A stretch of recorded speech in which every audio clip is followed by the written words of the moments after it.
Dans la fiction, la fin du monde nous est quasiment toujours représentée de manière immédiate. Il est très rare qu'une fin du monde se passe sur des dizaines d'années. En général, on la compte plutôt en dizaines de secondes, et à ce moment-là, vous pourriez probablement vous demander ce que vous feriez en cas de fin du monde. Peut-être que vous pensez actuellement que vous n'auriez le temps de rien faire.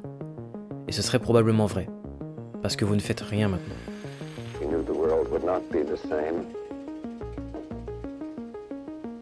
Few people laughed, On regarde avec ton pouce ou le few mien. people cried, most people were silent.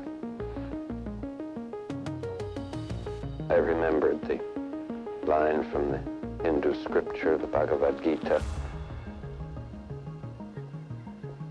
Vishnu is trying to persuade the prince that he should do his duty, and to impress him, takes on multi-armed form and says, "Now I am become death, the destroyer of worlds." I suppose we all thought that one way or another.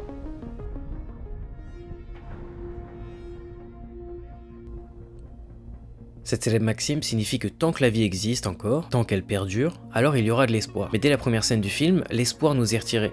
La natalité n'existe plus sur Terre et le plus jeune humain de 18 ans est mort. Et là, le message derrière, il est plus puissant qu'on en a l'impression. Depuis 18 ans, plus aucun humain n'est venu au monde. Ça signifie tout simplement qu'il y a 18 ans, la fin du monde s'est officialisée et que dans maximum 90 ans, plus personne ne vivra. Bon, c'est un film, mais qu'en est-il de la réalité ? Dans la vraie vie, on est encore loin de ce taux de natalité zéro, mais c'est un vrai sujet qui date pas d'hier. Si dans Children of Men, la fin de la natalité n'est pas immédiate, mais plutôt sur quelques mois, pour nous, c'est plutôt en quelques siècles. En 1966, Nicolae Ceausescu, dictateur roumain, retire le droit du corps de la femme en supprimant contraception et avortement. Le pays va jusqu'à contrôler les rendez-vous chez le gynécologue chaque mois afin de vérifier si les femmes n'avortent pas de manière illégale et une police secrète surveiller les hôpitaux. Si le taux de natalité augmente effectivement, c'est ni une bonne nouvelle, ni une solution. Les cours d'éducation sexuelle sont devenus des outils de propagande mettant en avant le côté héroïque de la femme qui met beaucoup d'enfants au monde, et le taux de mortalité chez les femmes enceintes a atteint 10 fois le niveau des pays voisins. Entre 1966 et 1967, le nombre de naissances double et les parents ne peuvent pas s'occuper de ces enfants. Alors des orphelinats d'État sont créés, dans lesquels les enfants souffraient de malnutrition, mais aussi d'éducation, le nombre de professeurs n'étant évidemment pas assez élevé pour autant d'enfants. Les États-Unis passent de 2 enfants par femme à 1,7 grâce à l'avortement, et si je dis grâce, c'est parce qu'une partie de ces grossesses était adolescente et non désirée, et aujourd'hui en 2025, le ton n'a pas vraiment changé. Pire, il est plus pessimiste qu'il ne l'a jamais été. En Corée du Sud, le taux de natalité a atteint 0,7 enfants par femme. Et si le pays s'alarme de la situation, ils ne font pourtant rien pour y remédier. Car le souci ne réside pas dans le fait de ne pas vouloir d'enfants, mais dans le droit des femmes. En Corée du Sud, si une femme a un enfant, elle peut dans une énorme partie des cas dire adieu à sa carrière.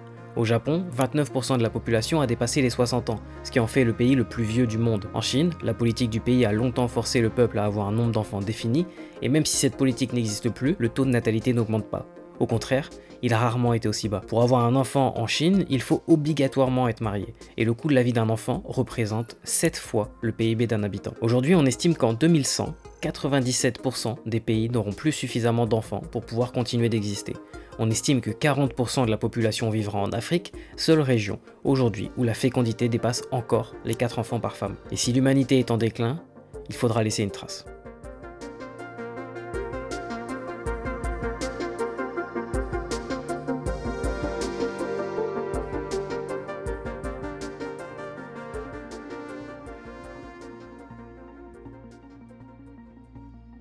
Le funeste honneur d'être la personne la plus jeune du monde revient maintenant à une femme. Dans la fiction, quand on suit une fin du monde comme dans The Last of Us, Children of Men ou encore The Walking Dead, on peut y voir une récurrence. Quand le monde tombe en ruine, l'humain essaie de s'accrocher à un semblant de normalité.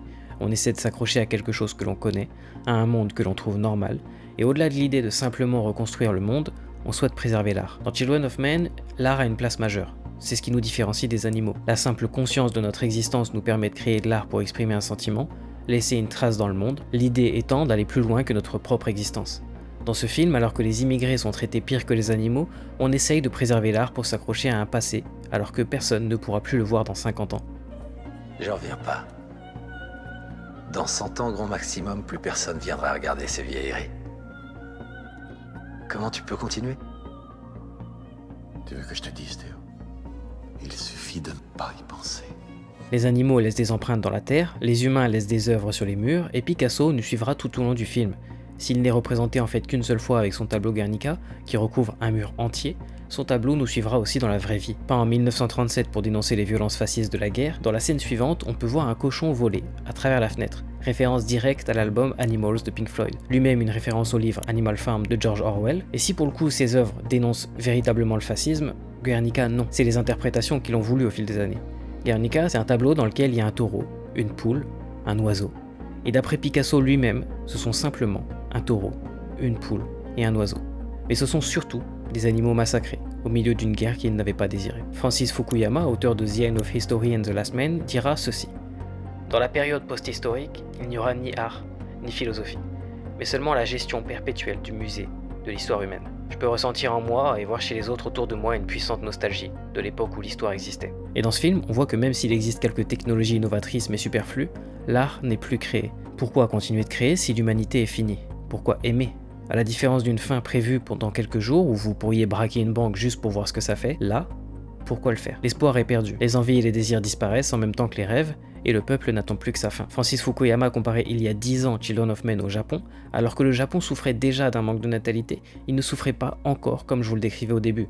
Aujourd'hui, le Japon est si vieux que les escalators du pays ont réduit leur vitesse de 15%. L'une des marques de couches pour bébés du pays a totalement arrêté d'en vendre pour se consacrer aux couches pour adultes. Le Japon ne fait plus d'enfants. Son peuple continue de vivre comme si de rien n'était. Il continue d'aller au travail, exactement comme dans Children of Men. Mais l'art, c'est aussi la musique. Ce film s'en prive pourtant sur presque toute sa durée. On apprend à vivre avec les bruits de la guerre et les paroles d'immigrés que l'on ne comprend pas. Pourtant, l'espoir revient une fois pour faire taire tous les bruits parasites et rendront le film si bruyant, jusque-là presque un film muet.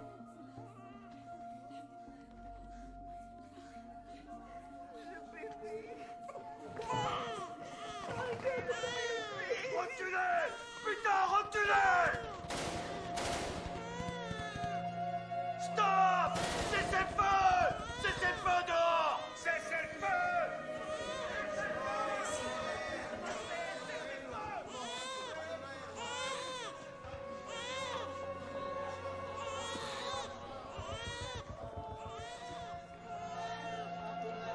Pour vous donner un exemple, c'est comme si d'un seul coup, au milieu de ma phrase, la musique s'arrêtait.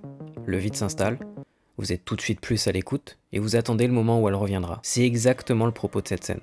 Les cris du bébé arrêtent une guerre civile que la scène nous vend très bien sans le moindre cut depuis plusieurs minutes, les personnages peuvent passer. Théo, qui n'avait aucun espoir dans le regard dans les premières minutes du film, a maintenant un but, puis l'atrocité de la guerre revient.